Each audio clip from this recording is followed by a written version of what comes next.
I've always expressed my personal disdain for the way survival shows are made in K-pop, and at one point I despised them enough to recreate one of my own. Apart from the terribly made challenges, the obvious favoritism, the confusing voting systems, the toxicity in which these shows breed in the overall standing experience due to the way they are edited, highly affects the mental well-being of the contestants that participate in them. This often comes from the showrunners' need to create drama, excitement, intensity, and the urge for competitiveness. And while yes, business-wise, this is just how the game is played, morally it is dangerous in a digital age where anonymity can be easily weaponized to destroy the mental health of others. Often in the need to increase viewership, certain actions by producers and directors will be taken with little consideration to how questionable they are on the morality spectrum. And noting the number of times this behavior has occurred in survival shows, you would think fans would have learned by now to not judge character based on the lenses of carefully curated television programs. But observing the reactions to one of Popstar Academy's eliminated contestants, Adéla, it seems as if there's a reason why companies still rely on these cheap tactics to boost views. What's even more odd is how little work Hybe had to put into it,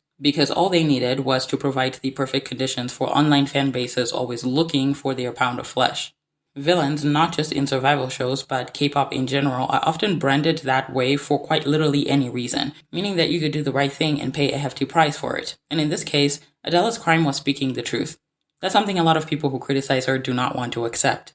Nothing Adéla said in this show was wrong, but people branded her a villain for two reasons. Number one, she's an eliminated contestant expressing an undeniable truth about an already popular and loved member of the group. And two, she's white. I can't go out. I'm sick.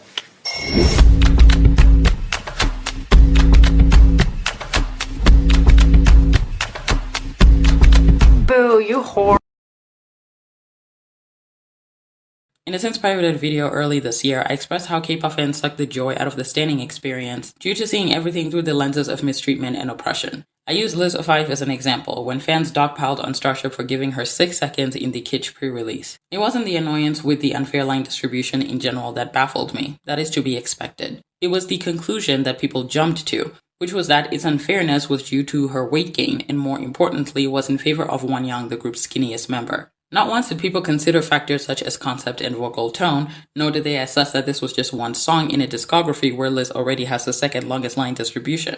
Instead, they rushed to believe that she was being oppressed for some reason, no different than Ricky fans who cried xenophobia on an issue that was simply a result of lack of organizational skills by the company. Fans tend to overlook all common sense in any situation for the simple reason of making themselves the heroes of a victim that's not even there.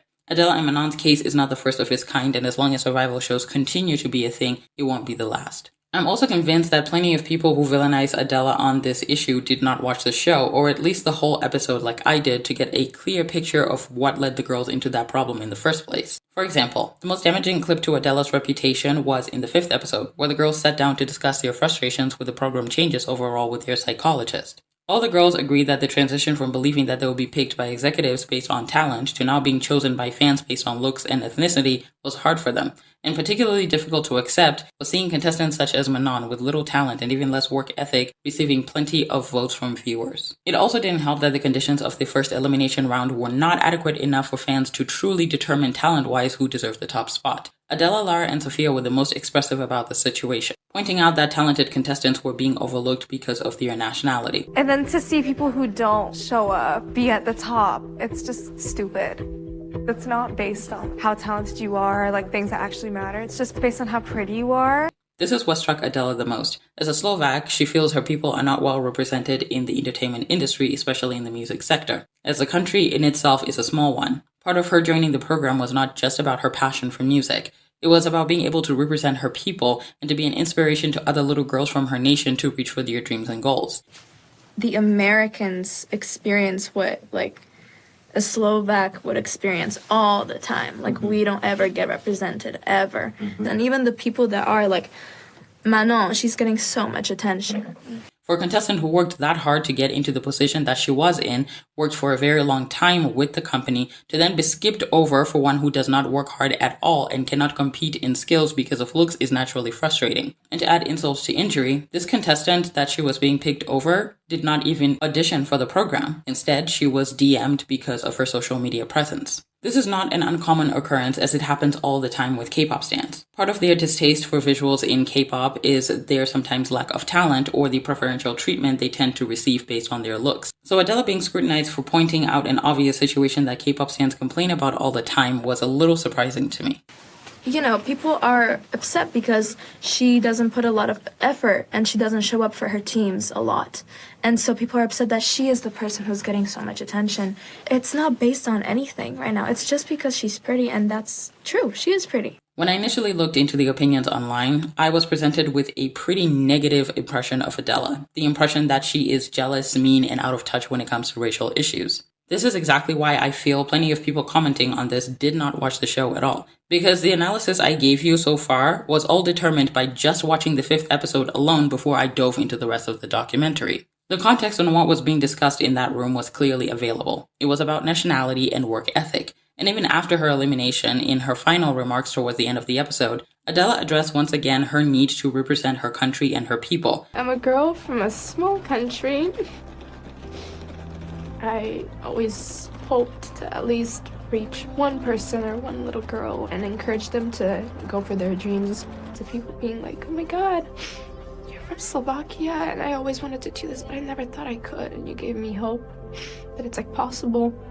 The context of the discussion was obvious and it was given not once but twice, yet fans insisted on turning this into a racial issue. Why is that? Because quite frankly, it was the only way their rage towards Adéla could be justified. Think about it. It's not like they could argue in terms of talent. It's obvious that Manon cannot compete with Adéla in that category. Hard work cannot be compared either when Manon is never showing up for practice while other contestants constantly praise Adéla's work ethic. And it couldn't be people's skills because there was plenty of evidence that Adéla was not only loved by other contestants, but she was also praised by both Missy and Nikki for her efforts in working well with others and taking time to help teach them when she can. I'm like, thank you, Mama Adéla.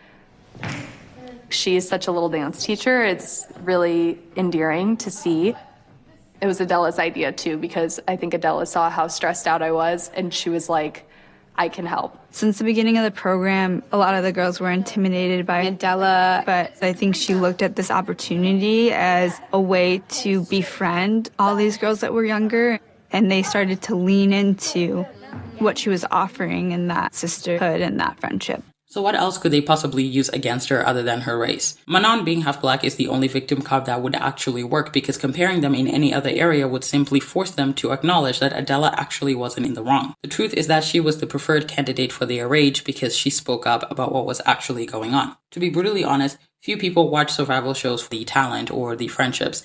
Most just look for drama and entertainment. And no real drama is complete without a villain to hate. Going on 4 one-hour-long episodes without someone to hate was daunting for them, so it's safe to say that Adéla was just at the wrong place at the wrong time. People were looking for a villain and they found one in her. I stress this because she was not the only one who expressed her personal issues with Manon's lack of teamwork and work ethic. Lara, Megan, and Sophia especially were vocal about Manon hardly ever showing up for practice.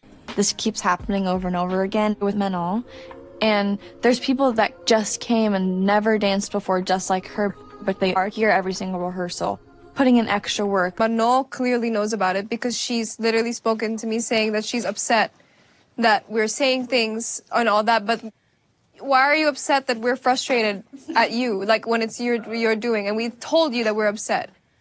And this just has been going on since the month that she came here. Megan and Sophia both stating that this has been an issue since her arrival. Naisha, a former Brazilian member of the program, in a conversation with Adéla early into the 7th episode, also expressed that Manon hardly ever showed up for practice when she was still part of the program. Missy herself viewed Manon's lack of showing up for her teams as some form of arrogance, and stated that based on the experience she'd had with Manon at that time, if the final group were up to her, she would exclude Manon from the final lineup. People of star quality have this arrogance or whatever it is about them.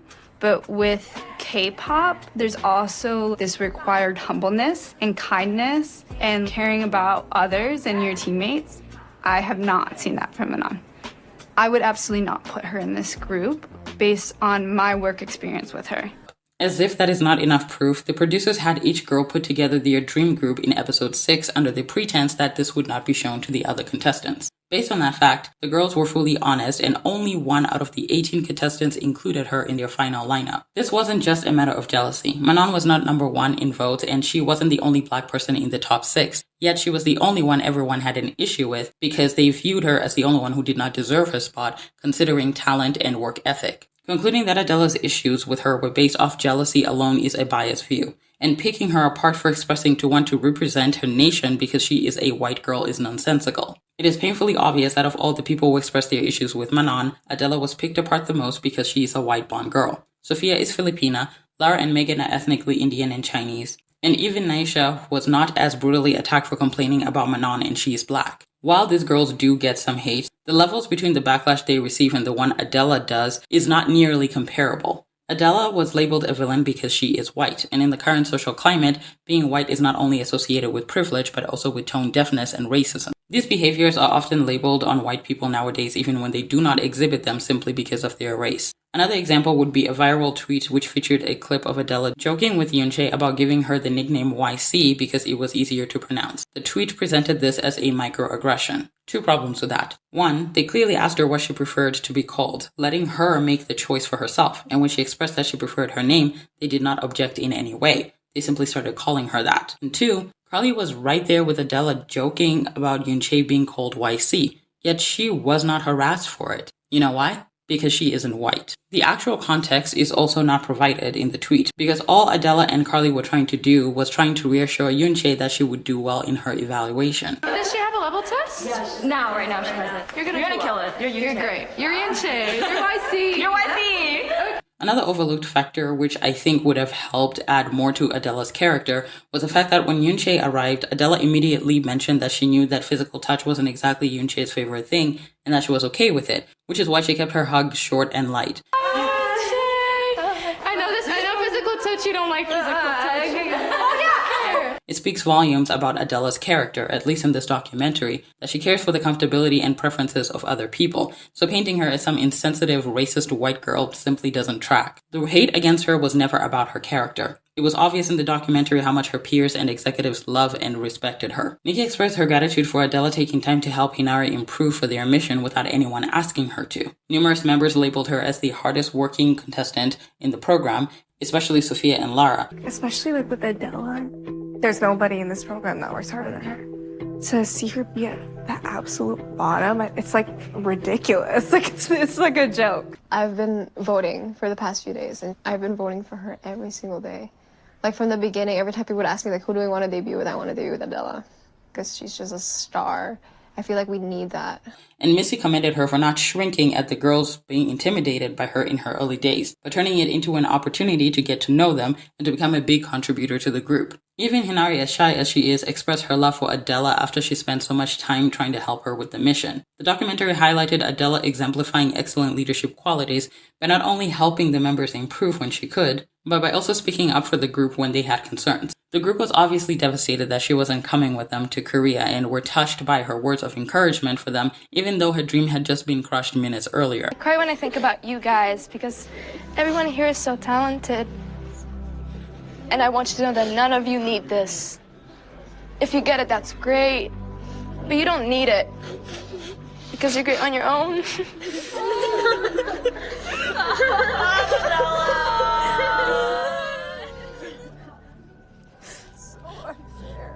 With Missy even getting emotional as she hugged her goodbye. It is very important to note that no one picked or asked her to be in that position. She happened to get there naturally because of the characters she exhibited during the program. She was well-spoken, incredibly talented, and inspiring to the girls, and their respect for her speaks volumes about her character. In spite of all this being clear in the documentary, she was picked apart because she dared to call out a person of color as a white girl. Speaking of, let's talk about how valid these issues were. If I'm being frank, Manon fans leave quite a bitter taste in my mouth with the constant downplaying of the issues she clearly showed throughout her time in Dream Academy.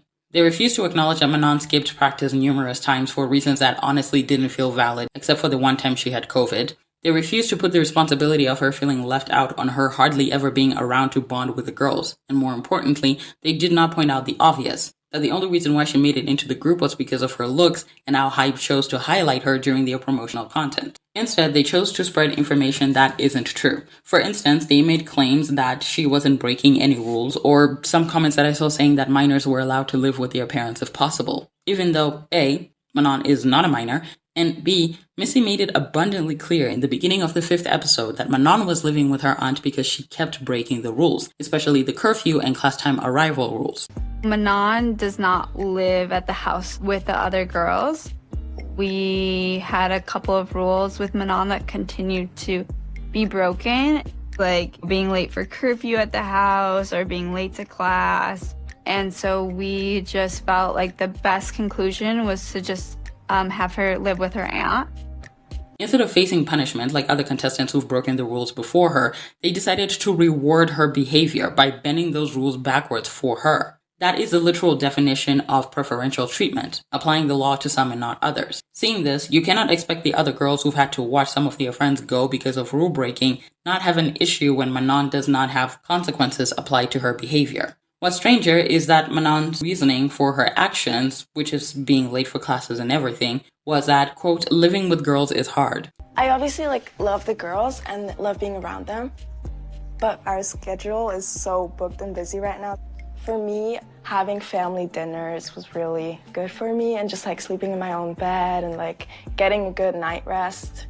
At first I was kind of worried I wouldn't be around the girls enough anymore, but living with girls is it's hard. It looked like an excuse to just get what she wanted because I doubt the experience was glamorous for everyone else. But rules are rules regardless, and everyone else was following them no matter how hard the setup was. Her reason comes off as one from the mouth of an entitled and spoiled person, though I highly doubt that is her personality, but it just looked that way. And seeing her seemingly fine chatting with her sister by the pool and telling her that she'd skip practice that day without any reason given only reinforces that image. It also doesn't help to aid her character watching her get defensive with Sophia when she specifically asked the girls herself to explain what issues they had with her. And what this whole program requires, which is a lot of discipline and a lot of hard work and paying attention and doing your part, taking notes in class and paying attention to what's happening in class, even if you are sitting out. Yeah, but I have been taking notes when I was sitting out. The thing is, maybe you haven't 2 days ago you were sitting out, and then Sohei literally had to get your attention because you weren't paying attention. Things like that. I know, try to listen instead of react to what she's saying. Try to just sit and listen. I'm glad someone told her to listen to understand and not listen to respond, because it's obvious she wanted to defend herself in a situation where, quite frankly, she didn't have the grounds to do so. To add to that, claiming that the other girls missed classes as well by never specifying who or what their reasons were was such an underhanded way of trying to make herself look like a victim who was being picked on for no reason. As far as I know, Emily and Lexi were the ones who had this issue, and this was due to injuries, which, by the way, Lexi had to get surgery for, and despite that, she still managed to show up to listen in and observe in a wheelchair. Manon bringing up other people missing lessons, once she hardly attended herself, by the way, was rather disingenuous, as this conversation was about her failure to show up and do her part, not what the other contestants were doing. More importantly, not acknowledging that there was an obvious special treatment for her and that the girls taking issue with that was clearly warranted made her intentions for this conversation look shallow and inauthentic. She claimed in her confessional that she needed to take accountability, but none of that was actually shown in the conversation. Looking at younger contestants such as Hinari dealing with brutal criticism, working extra hard to improve in her skills, it's a little difficult to see her as a victim in this conversation. Hinari's criticism was incredibly harsh and at times unwarranted, yet we never saw a drop of that same criticism towards Manon, who was obviously not working as hard as Hinari was. Not discussing any of these issues, especially the one about the favoritism, made it feel like they were just sweeping this case under the rug. K-pop fans are constantly vocal about their disdain for preferential treatment, and even going to the length of finding it when it is clearly not exhibited. It's incredibly hypocritical now that when the favoritism is right before their eyes, they refuse to acknowledge it, and instead paint the girl receiving preferential treatment as the victim in all of this because of her skin color. Manon exhibited the behavior that she was called out for. That is a fact shown in the documentary, but people refuse to see it because of her looks and, more particularly, her skin color. It is also quite ridiculous how her fans try to portray her as the left-out member in the group, when she is entirely to blame for being left out in the program. Manon chose to live away from the girls because they were apparently hard to live with,